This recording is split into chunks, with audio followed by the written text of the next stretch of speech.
নমস্কার বন্ধুরা, মৌসুমি kitchen and ব্লগে আপনাদের সবাইকে স্বাগত। আজকে আমি বানাবো বেগুন না পুড়িয়ে বেগুন ভর্তা। এইভাবে একবার বেগুন ভর্তা বানিয়ে দেখুন, গরম ভাত বা রুটির সাথে আর কিছুই লাগবে না।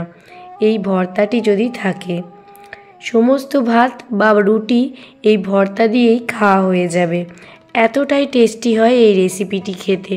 এটি বানানোর জন্য আমি একটি বেগুন নিয়ে নিয়েছি, আর বেগুনটা দেখুন এইভাবে গোল গোল করে কেটে নিচ্ছি। খুব মোটা করে কাটার কোনো দরকার নেই, এই রকম সরু সরু করে কেটে নিলেই হবে। ভিডিওটি পুরোটা দেখার অনুরোধ রইল। আর যদি কেউ লাইক করতে ভুলে যান তো প্লিজ একটি লাইক করে দিন। আপনাদের একটি লাইক আমাকে অনেকটা মোটিভেট করে নতুন নতুন ভিডিও বানানোর জন্য। দেখুন গোল গোল করে বেগুনগুলো কেটে নিয়েছি। এবার বেগুনগুলো একটি প্লেটে নিয়ে নেব। দেখুন একটি প্লেটে বেগুনগুলো উঠিয়ে নিয়েছি। এবার বেগুনের মধ্যে স্বাদ মতো লবণ মিশিয়ে নিচ্ছি। লবণ দিয়ে দেওয়ার পর দিয়ে দিচ্ছি হলুদ গুঁড়ো। পরিমাণ মতো হলুদ গুঁড়ো দিয়ে দিলাম। আর দিয়ে দিচ্ছি লঙ্কা গুঁড়ো। আপনারা চাইলে কালারের জন্য কাশ্মীরি লাল লঙ্কার গুঁড়োও ব্যবহার করতে পারেন। এবার দেখুন দিয়ে দিচ্ছি 1 চামচ চিনি। সমস্ত মশলা বেগুনের গায়ে খুব ভালোভাবে দেখুন মিশিয়ে নিচ্ছি। এপিঠ ওপিঠ দুপিঠই খুব ভালোভাবে মশলাগুলো দেখুন মাখিয়ে নিচ্ছি। অবশ্যই আপনারা চিনিটা ব্যবহার করবেন। চিনি দেওয়ার ফলে বেগুন ভর্তার টেস্ট অসম্ভব সুন্দর হয়ে যায়। দেখুন সব বেগুনগুলোতেই ভালোভাবে মশলা মাখিয়ে নিয়েছি। এবার 10 মিনিট মতো এইভাবেই রেখে দেব। আরও কিছু উপকরণ নিয়ে নিয়েছি। একটি মিডিয়াম সাইজের টমেটো, 2টো মিডিয়াম সাইজের পেঁয়াজ কুচিয়ে নিয়েছি, 8 থেকে 10 কোয়া রসুন, 2টো কাঁচা লঙ্কা আর 1 মুঠো ধনিয়া পাতা নিয়ে নিয়েছি। অন্যদিকে গ্যাসের ওভেন জ্বালিয়ে কড়াই বসিয়ে দিয়েছি, আর কড়াইতে পরিমাণ মতো সর্ষের তেল দিয়ে দিলাম। তেল গরম হয়ে গেলে মশলা মাখিয়ে রাখা বেগুনগুলো দেখুন একে একে দিয়ে দিচ্ছি। দিয়ে ভালো করে বেগুনগুলো ভেজে নেব। এপিঠ ওপিঠ দুপিঠই খুব ভালোভাবে ভেজে নেব। গ্যাসের ফ্লেম মিডিয়াম টু লো রেখে বেগুনগুলো ভেজে নেব। বেগুনগুলোর এক পিঠটা হয়ে গেছে, দেখুন উল্টে দিচ্ছি অপর পিঠটা। আর এবার ঢাকনা দিয়ে ঢাকা দিয়ে দেব, যাতে বেগুনগুলো খুব তাড়াতাড়ি সিদ্ধ হয়ে যায়। আর তেলটাও ঢাকনা দিয়ে রান্না করলে খুব কম লাগে। আর দেখুন 2 থেকে 3 মিনিট পর ফিরে এসেছি, আর বেগুনগুলো দেখতেই পাচ্ছেন একদমই সিদ্ধ হয়ে গেছে এবং ভাজা হয়ে গেছে। এবার বেগুনগুলো একটি প্লেটে উঠিয়ে নেব। আপনারাও যদি এইভাবে বাড়িতে বেগুন ভাজেন তাহলে দেখবেন বেগুনেতে খুব কম পরিমাণ তেল লাগছে। বেগুন ভাজাগুলো খেতে অসাধারণ লাগে। আপনারা এইভাবেও বেগুন ভাজা ডালের সাথে খেতে পারেন। তবে আজকে আমি বেগুন ভর্তা বানাবো। কিভাবে বানাবো সেই রেসিপিটি আপনাদের সাথে শেয়ার করব। দেখুন সেকেন্ড ব্যাচের বেগুনগুলো দিয়ে দিলাম, আর সেগুলোও খুব ভালোভাবে ভেজে নেব। কতটা কম পরিমাণ তেল নিয়েছি আপনারা দেখে বুঝতেই পাচ্ছেন। ওই তেলেতেই কিন্তু বেগুনগুলো ভাজা হয়ে যাবে। আর ঢাকনা দিয়ে দিলাম। আর দেখুন বেগুনগুলো কত সুন্দরভাবে ভাজা হয়ে গেছে, আর একদমই কিন্তু তেল নেই। কত কম তেলে বেগুনগুলো ভেজে নিয়েছি। আপনারাও বাড়িতে এইভাবে বেগুনগুলো ভেজে নেবেন। দেখুন সমস্ত বেগুন ভাজা হয়ে গেছে। আর ওই কড়াইয়ের মধ্যে সামান্য পরিমাণ সর্ষের তেল দিয়ে দিচ্ছি। আর তেল গরম হয়ে গেলে যে মিডিয়াম সাইজের টমেটোটা 2 আধখানা করে নিয়েছিলাম সেটা দেখুন দিয়ে দিলাম। আর তার সঙ্গে 8 থেকে 10 কোয়া রসুন দিয়ে দিলাম। সাথে দিলাম 2টো কাঁচা লঙ্কা আর একটি শুকনো লঙ্কা। টমেটো রসুন কাঁচা লঙ্কা দিয়ে দেওয়ার পর আবারও ঢাকনা দিয়ে 5 মিনিট মতো ঢেকে রেখে দেব। 5 মিনিট পর ফিরে এসেছি। দেখতেই পাচ্ছেন রসুনটা কিন্তু অনেকটাই কালার চলে এসেছে, আর কাঁচা লঙ্কাগুলোও ভাজা হয়ে গেছে।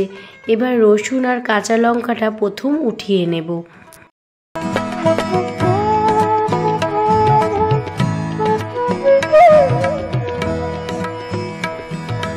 টমেটো সিদ্ধ হতে আরও কিছুক্ষণ টাইম লাগবে, সেই জন্য রসুন আর কাঁচা লঙ্কা শুকনো লঙ্কাটা উঠিয়ে নিচ্ছি।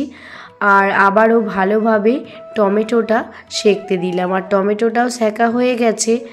এবার দেখুন যে বেগুনগুলো ভেজেছিলাম সেই বেগুনগুলো ভালো করে হাতে করে দেখুন মেখে নিচ্ছি। কোনো রকম ভর্তা হাতে মেখে নিলে এর টেস্ট দুর্দান্ত হয়। দেখুন খুব সুন্দরভাবে বেগুনগুলো আগে প্রথমে মেখে নিচ্ছি। যে বেগুনগুলো ভেজেছিলাম সেই বেগুনগুলো দেখুন প্রথমে মেখে নিচ্ছি।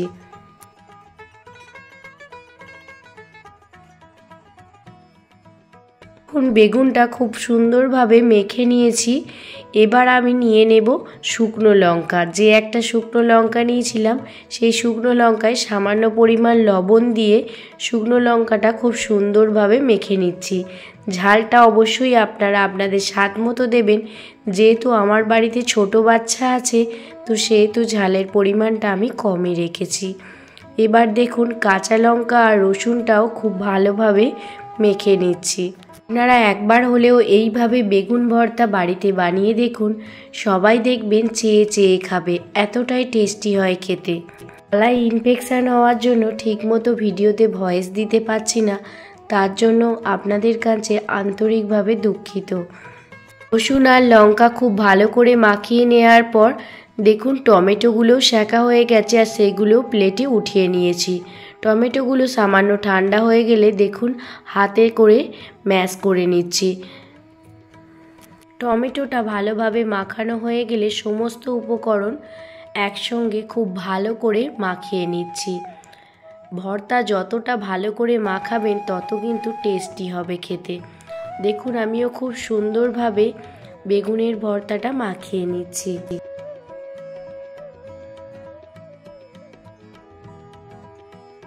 ভর্তা মাখানোর পর লবণটা সামান্য কম মনে হচ্ছিল, সেই জন্য সামান্য লবণ ব্যবহার করলাম। আর তার সঙ্গে দিয়ে দিলাম একটি মিডিয়াম সাইজের পেঁয়াজ যেটা কুচিয়ে নিয়েছিলাম, দুটো কাঁচা লঙ্কা আর ধনিয়া পাতা।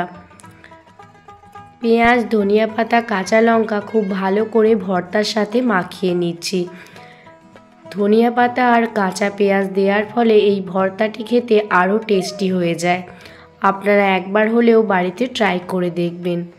বেগুন ভর্তার রেসিপিটি ডেকোরেশনের জন্য উপর থেকে সামান্য পরিমাণে পেঁয়াজ আর ধনিয়া পাতা ছড়িয়ে দিচ্ছি। আর একদম শেষে একটি উপকরণ দেবো যেটি দিলে এর টেস্ট দ্বিগুণ বেড়ে যাবে, আর সেটি হলো 1 চামচ সর্ষের তেল। ভর্তাতে অবশ্যই শেষে সামান্য পরিমাণ সর্ষের তেল দিয়ে দেবেন, তাহলে দেখবেন ভর্তার টেস্ট দ্বিগুণ বেড়ে গেছে। তো আপনাদের বেগুন না পুড়িয়ে বেগুন ভর্তার এই রেসিপিটি কেমন লাগলো আমাকে অবশ্যই কমেন্ট করে জানাবেন। যদি ভালো লেগে থাকে প্লিজ একটি লাইক, কমেন্ট, শেয়ার করে আমার পাশে থাকবেন। ভালো থাকবেন, সুস্থ থাকবেন, সাবধানে থাকবেন। আবারও কোনো দিন অন্য কোনো রেসিপি ভিডিও নিয়ে আপনাদের সামনে হাজির হব। ধন্যবাদ।